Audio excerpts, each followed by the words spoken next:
Сайн байцгаана уу, Гинжин байна. Тэгээ та бүхэнд өнөөдөр би амьдралынхаа топ 10 дууг төлөвлөхөөр ирсэн байна.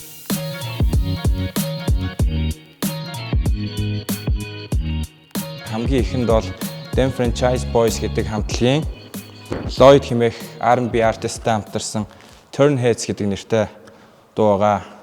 Тэгээд энэ дууны талаар гэвэл энэ дуу ерөнхийдөө 2006-7 онд яг хип-хопт Dirty South гэдэг нэг чиглэл гарч ирээд ирч хүчтэй байхад ерөнхийдөө гарч исэн дуунуудын нэг. Тэгээд тухайн үедээ ч гэсэн би яг team төрлийн Dirty South ер нь өмнөд зүгийн Америкийн өмнөд зүгийн хип-хоп сонсож эхэлж байхад яг энэ дуу яг хит болж исэн. Тэгээ энэ дуунд бол би ер нь бол маш их дуртай.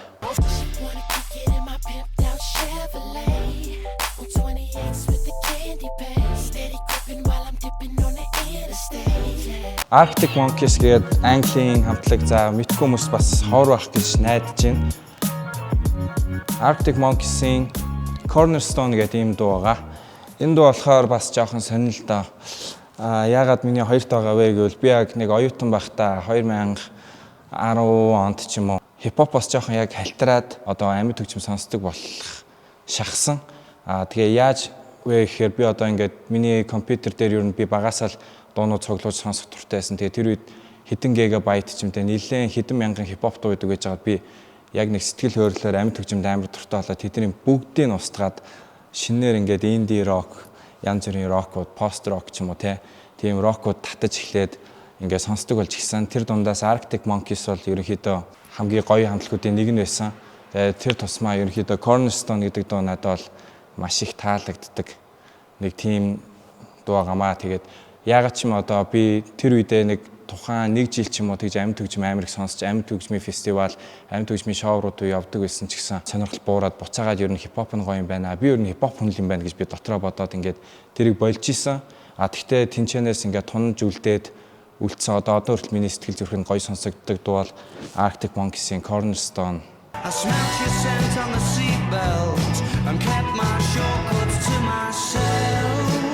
Juvenile хэмээх рэперийн Back That Ass Up гэдэг нэртэй дуу байгаа.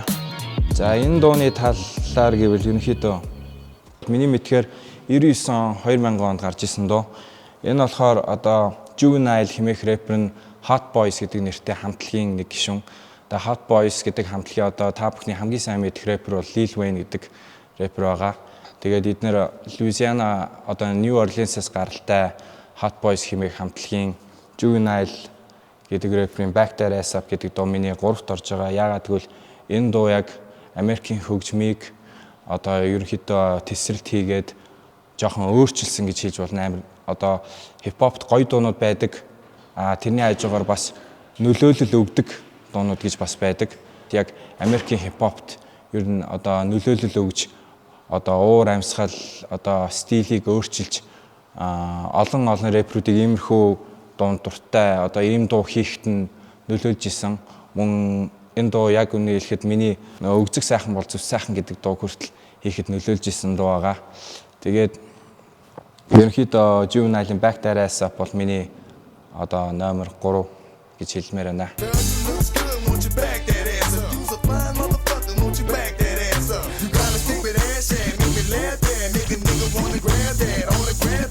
Дараагийн дуу маань харин хип-хоп биш байгаа. Энэ дуу болохоор ерөнхийдөө 70-аад онд гарч исэн R&B soul, ерөнхийдөө funk төрлийн жанрын дуугаа. Тэгээд би яагаад энэ дуунд дуртай вэ гэвэл энэ дуу ерөнхийдөө миний үзэх дуртай кинонуудын өнгө аясыг шингээсэн дуу гэж хэлж болно.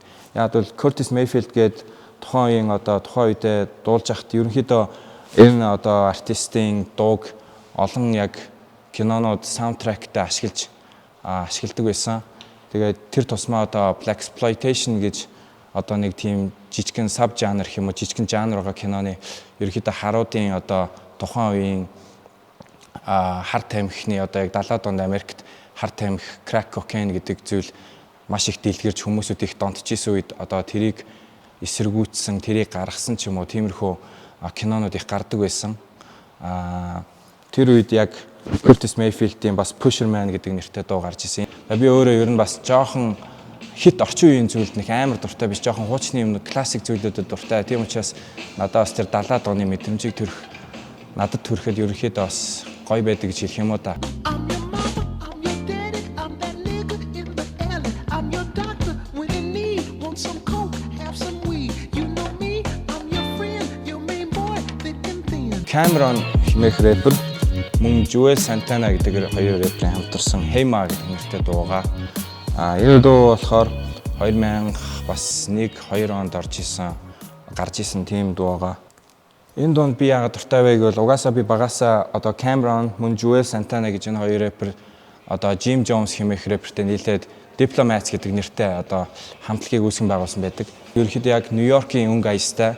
Би яг тэгтээ яг хипхоп дундаа бас Нью-Йоркийн зүүн зүгийн хипхопыг нэг төдийлөн сонсоод байдгүй ч гэсэн энэ дуу бол надад яг амар гоё мэдрэмжийг өгдөг. Тэгээд манай найзууд бас одоо манай лойчсныхан одоо энэ ч сууж байгаа Санчо бид нар бүгдээрээ ер нь Hey Ma гэдэг энэ дунд дуртай. Энэ яг баарнд ингээд бүжиглэхэд эсвэл ингээд ерөнхийдөө энэ дууг сонсоход утга нь бол ингээд нэг одоо ингээд охин найрж байгаа тийм сэдвтэй доо. Тэгээ ерөнхийдөө ингээд өнгөрч мөнгөрж байгаа байдал нь ингээд надад амар кул санагддаг. Seen shorty, she was crazy, right? And I approached baby like, "Mom, what's your age and type?" She looked at me and said, "You's a baby, right?" Flies хэмээх рэпер байгаа. Энэний одоо Neo хэмээх R&B дуучин угаасаа бүгдээр мэдж байгаа. Bassett Baby гэдэг нэртэй одоо дууны part 2 нь яагаад би энэ дунд дуртай вэ гэвэл энэ дуу би яг 2008 онд ах дээрээ Америкт очиж исэн.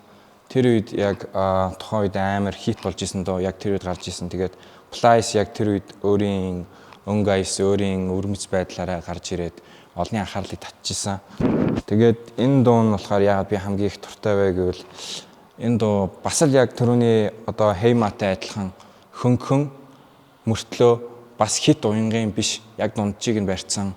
Тэг ялангуяа ингээд дээвэргүй машинтай ингээд хайвээр дээр одоо ингээд гоё замуудаар ингээд хурдтай ингээд салхилаад яваад сонсоход маш тийм гоё мэдрэмжийг өгдөг. Тийм дуу байгаа. Тэгээд би энийг бол одоо анх сонссон цагаас л хойш ер нь бол үргэлж сонссоор ирсэн нэг юм дуу байгаамаа. Speeding in the fast lane, pedal to the floor, man. Tryna get back to her love. Best believe she got that good thing. She my little hood thing. Ask around and know us. За дараагийн дуу маань DMX хэмээх рэпер байгаа. Угаасаа энийг надад хэлбэлтгүй бүгд мэдж байгаа. DMX бол угаасаа миний багасаа сонсч өссөн одоо надад хипхоп гэж юу гэдгийг ер нь бол таниулсан одоо алс холын багш гэж хэлж болно. Би бол DMX-ийн Монголд хамаатанч гэж хэлж болно. Тэгээд энэ рэперийн одоо миний хамгийн ихтэй дуртай дуу нь бол We Right Here гэдэг нэртэй дуу байгаа. Энэ дуу бол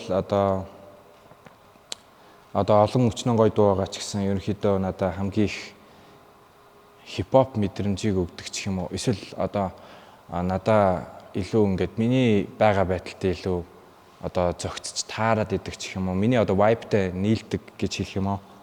Нэг юм дуу байгаамаа. This gon' be the only joint made this year that'll knock to 2003, and y'all gon' see that the hottest out there was, is, and will be me. За дараагийн дуу бол Монгол дуу байгаа. Энэ дуу бол BB Chain гэдэг хамтлаг одоо дээр үед байсан. Бас хүмүүс мэдж байгаа. BB Chain-ийн Зүүд гэдэг нэртэй юм дуу байгаамаа. Би яагаад дуртай вэ гэвэл багасаа бас би Монгол хипхопыгаа сонсч өссөн. Digital, Lumino, Ice Top, Monterey гэл би бүгдийг сонсч өссөн. Тэгэхэд одоо яг BB Chain-ийн Зүүд надад яагаад таалагдсан бэ гэвэл яг бусдын адил ер нь бол би яг дуу сонсохдоо өөрөө би ямар ч дуу хийж магадгүй. Гэхдээ яг би өөрөө сонсохдоо ерөнхийдөө яг балансыг нь барьсан хит хүнд биш, хит одоо зөөлхөн, хит уянгийн биш яг л гоё дунд одоо алтан дунд чинь барьсан тийм дуунуудад илүү дуртай юм шиг байлаа. Тэгээд яг BB Chain-ийн Зүүд бол яг л тийм дуу. Хит одоо бүр ингээд би чамд хайртай гэл ингээд уянглаад байхгүй, эсвэл хит алан тална гээл дайраад байхгүй. Тэ яг дунджийг нь барьсан маш гоё дуу. Энэ дуун дээр бол ерөнхийдөө BB Chain-ийн рэперүүд одоо зүүдээ ер нь юу зүүдснээ ерөнхийдөө дуулдаг байгаа. Тэгээд одоо та бүхний сайн мэдэх рэпер Quiza тэгээд Shogun гэх мэтлэн рэперүүд одоо BB Chain гэдэг хамтлагийг үүсгэн байгуулжсэн. Тэгээд нэг юм дуу байгаамаа. Oh wait, what a sexy bitch. This bitch, I mean, her body, her legs, her tits. She's got a flow now, body on my hips now. If I was a soldier, I would die for my sala. Fuck that, where's the toilet? Яг бала. За нэг юм. Mike Jones гэдэг рэперийн Slim Thug, Power гэдэг одоо ийм гурван рэпер хамтарсан Steel Tippin гэдэг нэртэй дуу байгаа. Энэ дууны талаар бол би бас жоохон ярахад бол Mike Jones гэдэг рэпер бол бас надад одоо яг хипхоп хийхэд маш их нөлөөлсөн одоо маш том нөлөөлсөн одоо дуучдын нэг байгаа. Mike Jones-ыг би яг 2005-6 оноос сонсч эхлэхэд Mike Jones-ийн одоо өглөлт flow байгаа байдал өмссөн зүйлсэн хувцс гэх мэтлэн бүх зүйлс надад амар их одоо таалагдаад би Mike Jones-ыг яг зөвхөн Mike Jones-ыг сонсдог тийм нэг тухайн үе бас надад байсан. Тэгээд би бас одоо Easy Lock гэдэг нэртэй өгүүлдэг байхдаа би ингээд Easy Lock жинхэнэ 99 88 361 гэдэг дугаар муугаараа хэлж мэлдэг байсан. Тэр нь бол ерөнхийдөө бас Mike Jones дуун дээрээ дугаараа одоо хилдэг байсан. Тэгээд тэр надад амар гой санагдаад би бас тэрийг дөрөж хилдэг байсан ч надад үе байгаа. Fofos, I'm tipping. Wood grain, I'm gripping. Catch me lying, switching with the paint dripping. Turn your neck and your dang missing. Me and Slim, we ain't tripping. I'm figure flipping and syrup sipping like. Дараагийн дуу бол Fat Joe гэдэг нэртэй рэпер байгаа. Та бүхэн бас мэдэх бах. Fat Joe-ийн Ashanti-тэй хамтарсан What's Love гэдэг нэртэй ийм дуу байгаамаа. За бас л адилхан дөө ерөнхийдөө ингээ гоё балансыг нь барьсан. Хипхоп тэгсэн мөртлөө үйл ялаг хайрын сэдэлтэй. Тэгсэн мөртлөө бас давхар хипхоп гэдэг утгаараа ерөнхийдөө бас өөрсдөө дүүвэлгэж одоо рэпер дуулдаг.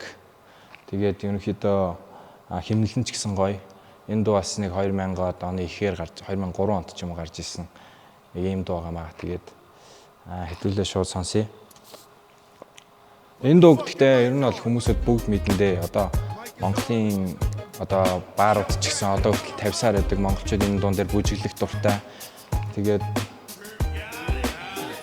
энэ дуу угаас яагаад ч ядах юм биш. Тэ санчаа. Тэгээд энэ дуу бол гоё доо. За тэгээд ингээд хэдийгээр миний амьдралын маань одоо топ 10 дуу гэдэг ийм жигсаалт гаргасан ч гэсэн би яг оюун ухаандаа бас жоохон зөрчилдсөн. Яагаад гэвэл яагаад ч миний яг топ гэж үзээд 10 дуу багтаах гэж үзсэн боловч би яг яагаад ч 11 болоодсон. Ерөнхийдөө нэвтрүүлгийг хийж байгаа хүмүүстэй би ярилцаад гуугаад 11 дуу оруулж идэх үү гэж ярилцж зөвшөлдсөд 11 дуу оруулсан юм аа. Гэхдээ түүнийг би бонус трак гэд нэрлэжээ. Тэр нь бол Bootsy Collins гэдэг одоо дуучны I'd Rather Be With You гэдэг нэртэй дуугаа. Энэ дуу бол угаасаа маш алдартай дуу. Bootsy Collins-ийн хувьд бол 70-аад онд бас яг идалж исэн одоо funk, R&B, soul жанрын дуучин байгаа. Тэгээд та бүхний мэдэх Childish Gambino-гийн Redbone гэдэг нэртэй дуу ерөнхийдөө энэ дуунаас санаа авч ремикслж, бараг ремикслсэн ч юм уу хийсэн байдаг, самплтаж хийсэн байдаг. Тэгээд энэ дуу миний топ 11-т маань угаасаа орхон зүйтэй. Би энэ дууг одоо хасаад энэ 10-аар явчих чадаагүй. Энэ дуу заавал байх ёстой дуунуудын нэг байсан.